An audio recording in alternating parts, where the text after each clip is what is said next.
This podcast contains an English accent that most of our Irish listeners will find offensive. Also, there may be some colourful language that you're going to find less offensive. Now, over to Ryan and Leon. Enjoy the podcast.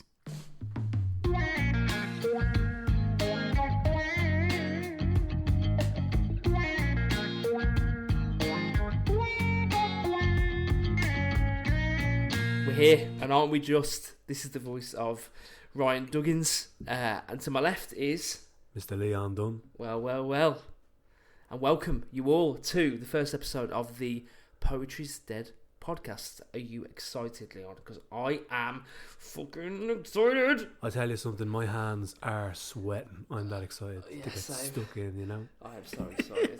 we made them wait a week. Oh, we did. For the first episode. But after we recorded the intro, we haven't stopped talking about this and what we're going to be doing. So we kind of had to hang the lure out a little bit, you know, play a little coy a little bit, you know. Yeah. And what Leon really means is we've been telling our individual spouses and family members that they need to subscribe to our Instagram page, or you will be blocked. I know you're listening. Yeah. I know you're listening, man. Whether you like it or not, you have no choice. Okay. There's nothing like the confidence you get from a supportive mother.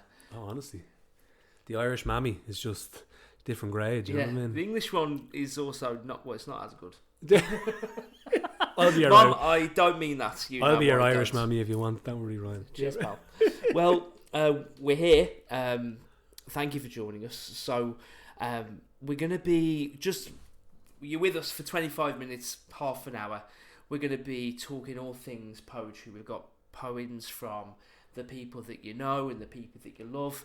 We've got poems from people that you don't know yet, and poems that hopefully stick with you as well from people that will be part of your poetry exploration journey, maybe. As they say, strangers just friends you haven't met yet. We're here to introduce you to these people. Yeah. We're also going to show you how wide we can kind of stretch when it comes to using poetry to help things. We had a nice I don't know if it was if this person thought that this question would be on the show, but we asked our followers to send in a problem that we could help with a poem, and we got something that relates to a male STI, and we're going to show you this poetry isn't just for everyone, it's for everything. Poetry is like a flat 7-up to the Irish people of just, it can cure any ailment, leprosy, sore stomach, blocked nose, we don't know. Well, I can stretch this occasion, just really sore urinating. You've got an itch or a scratch, we can scratch that itch with a bit of poetry, you know, a bit of culture. Yeah, that's what all we're doing really, we're scratching itches really. If you want to bring it for full circle, we couldn't possibly kick off the series without sharing two of our favourite poets. Why don't we start, Leon, with you and who you'd like to talk about and kind of share a piece of his craft? Yeah, so big influence of contemporary poetry, I suppose, is the great Charles Bukowski, and I've been a fan of his for many, many years and read a couple of his books, a couple of his poetry collections, and it's just phenomenal. Like this, his story is just wild. It's a man who worked in the post office.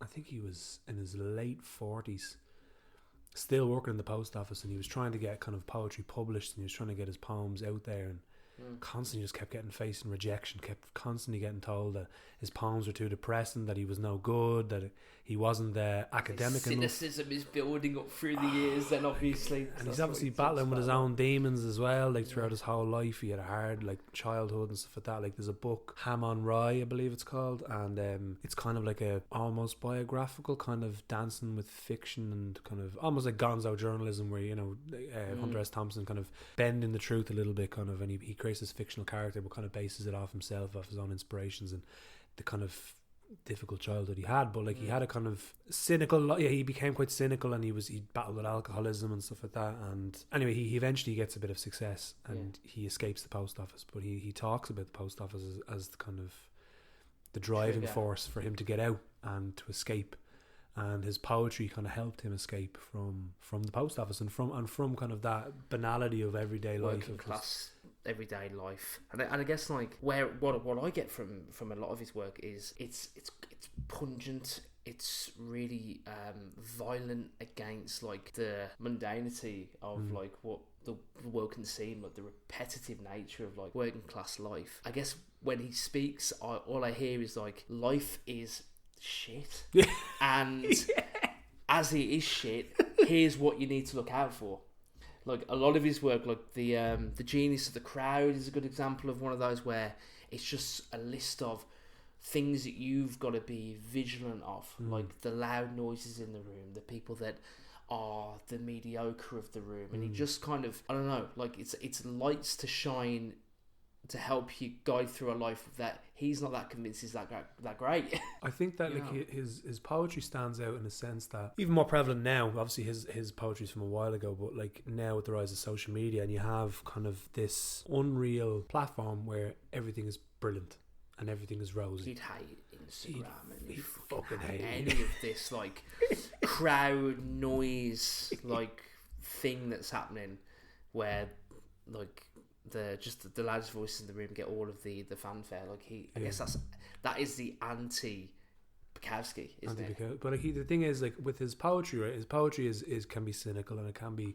raw and it can be sometimes depressing. But there are glimmers of hope and glimmers of beauty in his poetry, and I think because it's like a glimmer of hope in a sea of kind of despair, I suppose. That's what he is, isn't it? It makes the hope more powerful, as opposed to like everything's amazing and everything's wonderful and you can achieve your dreams. He's like, no, life is shit and life is hard, but there are things in life worth fighting for. This poem that kind of, it's one of my all-time favourites, and it's probably one of his most famous poems. It's called Go All the Way, and I'd love to read it to you. Please do, man. Yourself and to our listeners. If you're going to try, go all the way. Otherwise, don't even start. This could mean losing girlfriends, wives, relatives, and maybe even your mind. It could mean not eating for 3 or 4 days. It could mean freezing on a park bench. It could mean jail. It could mean derision. It could mean mockery, isolation. Isolation is the gift. All the others are a test of your endurance, of how much you really want to do it.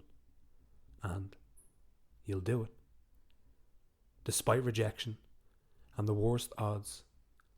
And it'll be better than anything else you can imagine. If you're going to try, go all the way. There is no other feeling like that. You will be alone with the gods, and the nights will flame with fire. You will ride life straight to perfect laughter. It's the only good fight there is. Some way to kick things off. Bloody hell. Leon, just remind me what the poem was called again?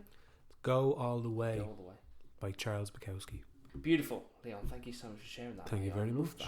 That. Switching gears a little bit, so I want to talk about Maya Angelou. I think when you're a young man, the voice of a soulful, insightful woman can change your perspective on life and change the course of your life as well.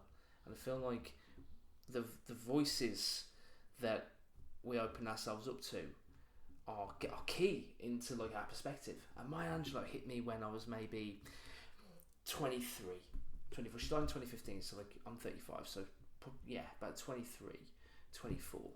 And I just found her just the most soulful person I've ever heard in my life. She was doing these like podcasts with Oprah Winfrey. Oh, wow. Super Soul Sunday they were called. I think they're still going actually. And she would have her on, and I just couldn't stop. Like I was just completely in the gaze. And like her work goes from like fun and we're going to read a fun one now, but he also picks around, you know, racism in America and liberation of slaves. So like there's a lot to what she has to say, but I just find her just an incredible voice, really. Do you know much about her? I actually would be unfamiliar with her. So yeah. this is for anybody who isn't familiar with my Angelou, this is also a new experience for me, which is great. That's what I love about, I'm always open to keep an open kind of mind to anyone that I haven't been exposed to before. So I'm looking forward to this. She's brilliant. She wrote a poem, and I guess like I love poetry that explains things that aren't usually in poetry. So she talks about like her charisma and the way that like people aren't sure why she's such like a firehouse of a woman. Do you know what I mean? So like I always wonder that as well. Like why is it that like some people just have that bit of magic and that spark, whether it's like the way they look or the way they speak or the way they kind of talk. I feel like natural charisma is really tough to pin down. Well, you can't fake charisma. No. I don't even know what it is. It's I think like charisma to me it's like an authenticity of just people can smell bullshit. And if you're playing a try-hard bullshit. Yeah, like did you ever read that book, The Game? I think every teenage lad reads The Game, and it's like confessions of a professional pickup artist. How can you be professional pickup artist beyond me? Like but these techniques and tricks that to become more charismatic and stuff like that. Looking back at like where we are now, like I think I don't know about every, but it's became such a gold standard of what you should be up to as a kid. Like 18, 19, 20, I think everybody wanted to be Hitch or whatever. It's so pathetic. It's bullshit, isn't it? It's absolute bullshit. Absolute bullshit. I think people that are like charismatic have that natural charisma. They people just gravitate to them because they're being, and not to steal the words from the influencers, but their authentic selves. They are being authentic. They are being. There's no mask there. There's nothing to hide behind. They're just being themselves, whether it's through their choice of clothing or through their poetry, through their art, through their the way they are. So what's this poem we're going to read from me now, Ryan? Well, we're going to read the poem Phenomenal Woman, which is taken from the collection The Complete Poetry by Maya Angelou, published in 2015 by Random House. We'll do it. Phenomenal Woman. Pretty women wonder where my secret lies. I'm not cute or built to suit a fashion model size. But when I start to tell them, they think I'm telling lies. I say, it's in the reach of my arms, the span of my hips, the stride of my step, the curl of my lips. I'm a woman. Phenomenal woman. That's me. I walk into a room just as cool as you please, and to a man, the fellows stand or fall down on their knees. Then they swarm around me, a hive of honeybees. I say, it's the fire in my eyes, the flash in my teeth, the swing in my waist, and the joy in my feet. I'm a woman. Phenomenal woman. That's me. Men themselves have wondered what they see in me. They try so much, but they can't touch my inner mystery. When I try to show them, they say they still can't see. I say, it's in the arch of my back, the sun of my smile, the ride of my breast, the grace of my style. I'm a woman. Phenomenal woman. That's me. Now you understand just why my head's not bowed. I don't shout or jump about or have to talk real loud. When you see me passing, it ought to make you proud. I say, it's in the click of my heels, the bend of my hair, the palm of my hand, the need for my care, 'cause I'm a woman. Phenomenal woman. That's me.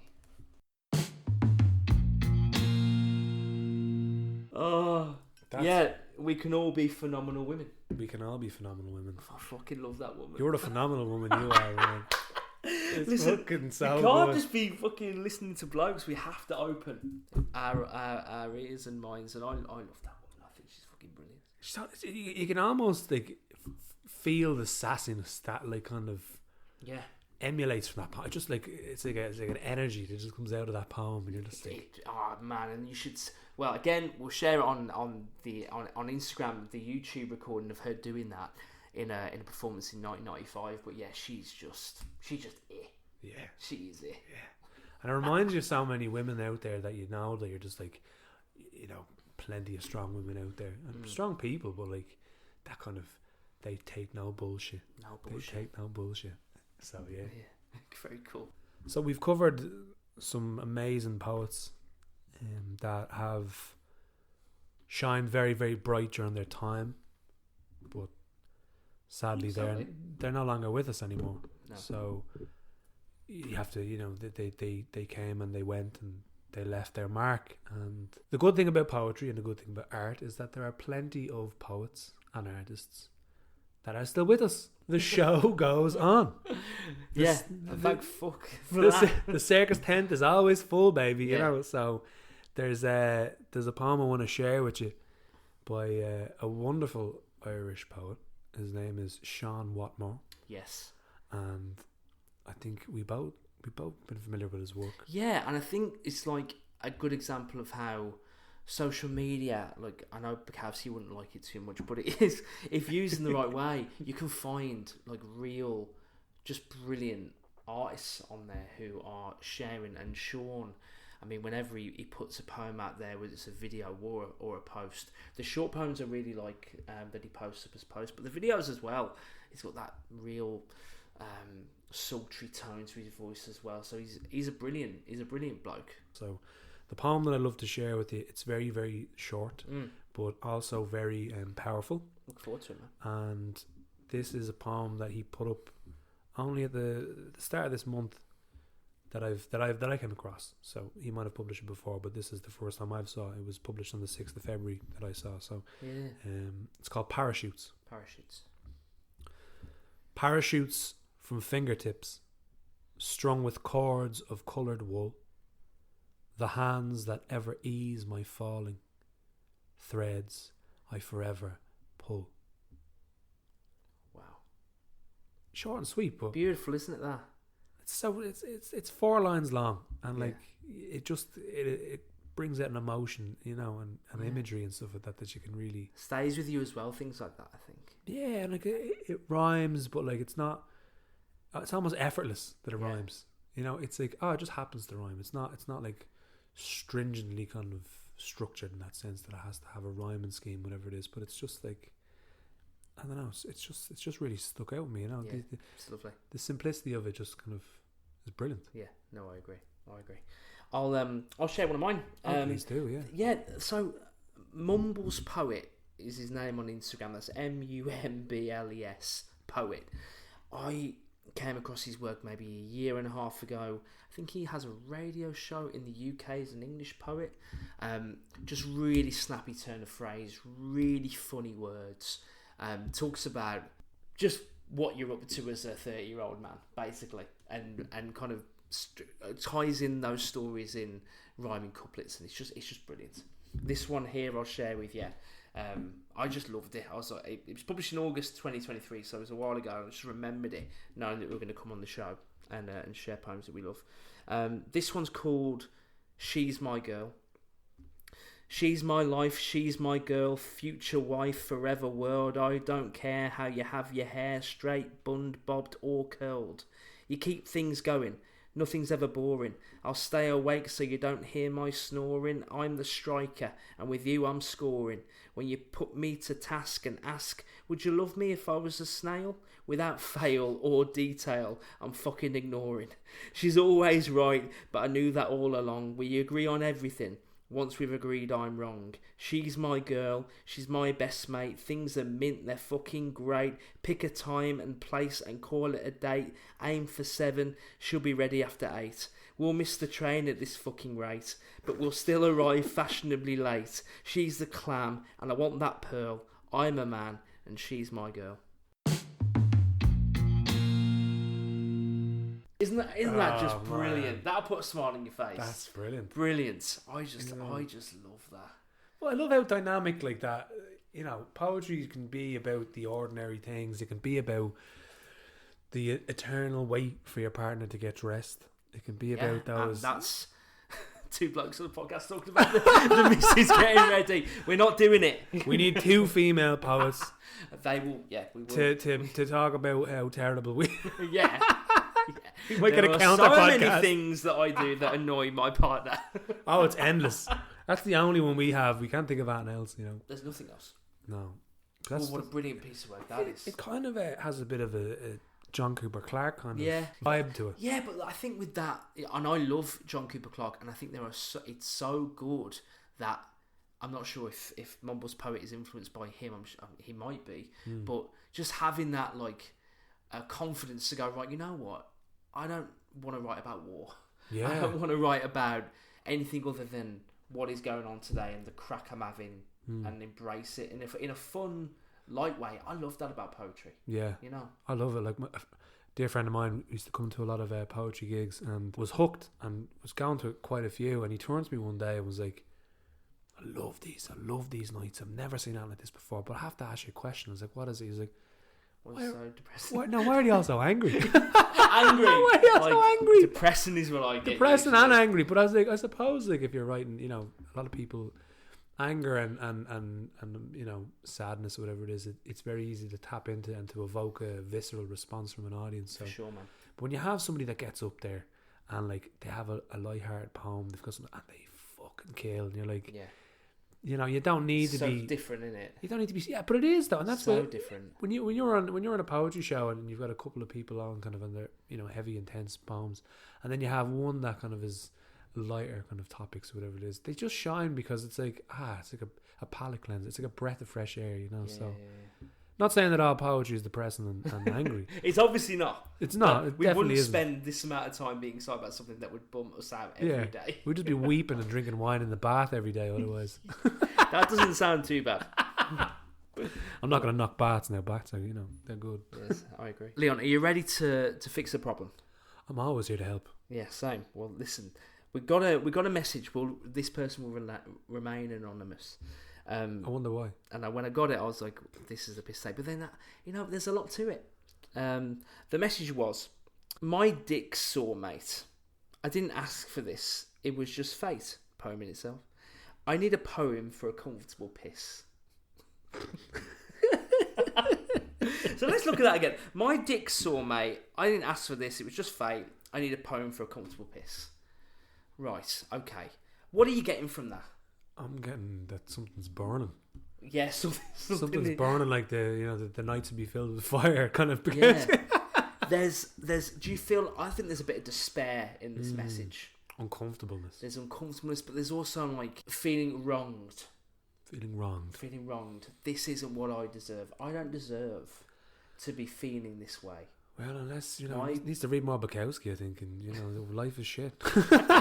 Yeah, sometimes your dick is sore. Sometimes your piss burns. I read this and went, you know what? This man needs some resilience. He's in despair. Oh, yeah. Oh, tell me more. He needs some kind of inner strength, which led me to the writer John Greenleaf Whittier. Ooh, what a name! Who was he was born in the early 1800s. He was a published poet, but a big voice in the removal of slavery. Oh wow! Yeah, and he was. When you read his work, it's like it's way ahead of its time. Like the language that he uses. If you ever read like anything from Ireland or the UK around that time, it is not the same as it is today. The language, but I think American writers from that time, and they sound like they could be writing today. Wow. So this poem that I found to help our person in extreme agony is a poem called "Don't Quit." Ooh. Which kind of brings it full circle to what Charles Bukowski was talking about earlier on. So this is for our man who has a sore willy. Whoever you may be. Whoever you may be. It's called "Don't Quit" by John Greenleaf Whittier. When things go wrong, as they sometimes will, when the road you're trudging seems all uphill, when the funds are low and the debts are high, and you want to smile, but you have to sigh. When care is pressing you down a bit, rest if you must, but don't you quit. Life is strange with its twists and turns, as every one of us sometimes learns, and many a failure comes about when he might have won had he stuck it out. Don't give up though, the pace seems slow, you may succeed with another blow. Success is failure turned inside out, the silver tint of the clouds of doubt, and you can never tell just how close you are. It may be near when it seems so far. So stick to the fight, when your hardest hit. It's when things seem worse that you must not quit. That's lovely. Isn't it? John Greenleaf Whittier. Written in like 1870. That's it, that travels through time. Doesn't it?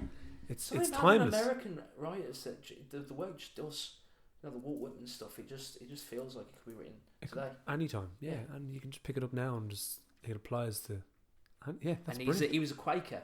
If you Really? like something like that, you think what? No, he was a Quaker. He looks like one as well. Big Really? ruffles and the hair. Is it like a portrait or like a photograph or? There's a portrait. It's a black and white portrait. Wikipedia you can read. Yeah, I have to check that out. Don't quit, listener. Is basically the message. Wherever you are. But Leo, you've written something original. I have. You've been listened. inspired. I have listened. I have looked into the wells of despair, and I have. You've gone into the balls of tragedy. And I've climbed. Spurt it out. I've climbed the shaft of hope, and I have come out victorious with a poem in my hand that is to help our poor listener, wherever they may be. So this poem is more about the dilemma that this person is in and overcoming that dilemma and seeking relief. So this is called The Clinic. The Clinic. Brilliant. So I'll begin. I sit in the clinic, waiting for an appointment, dreaming of creams, salves, oils, or an ointment. See, I have a little issue that I like to keep low key. Should have used the tissue, but instead I went out on a spree. And now I have a bit of trouble with the old bratwurst and beans. So I hide in the guide clinic and pray for relief, 'cause that pharmacy stuff, well, it just gave me more grief. So I wait for a ticket, and then I can be on my way. And into uncharted territory never again I shall stray. Oh no. I'll be like a monk from now on. The epitome of pure. Once this sweet nurse provides me with the necessary cure, I'll never be a baddie, forever only a goodie. And if temptation ever presents itself, I'll ensure to bring my new latex hoodie. Yes! Yes! Oh. Stay safe. Stay safe out there, ladies and gentlemen. Wrap up. Wear some layers. And what better way to wrap up than leaving the episode on that wonderful note. Please feel free to contact us if you've got something different that you want us to help you with. You can find us on Instagram. The Instagram account is the Poetry's Dead Podcast. The email address as well for anyone who wants to send something in. Poems, if you are a writer, if you're not, and you just wanted to kind of test the waters, we could be your first place that your poem could be read out. So you can email us. It's thepoetrysdeadpodcast@gmail.com. Leon, thank you so much for your company. It's always a pleasure, never a chore. Yeah. And we'll be back next time. So yeah, like and subscribe. We'll see y'all again soon. See you later. Ciao, ciao.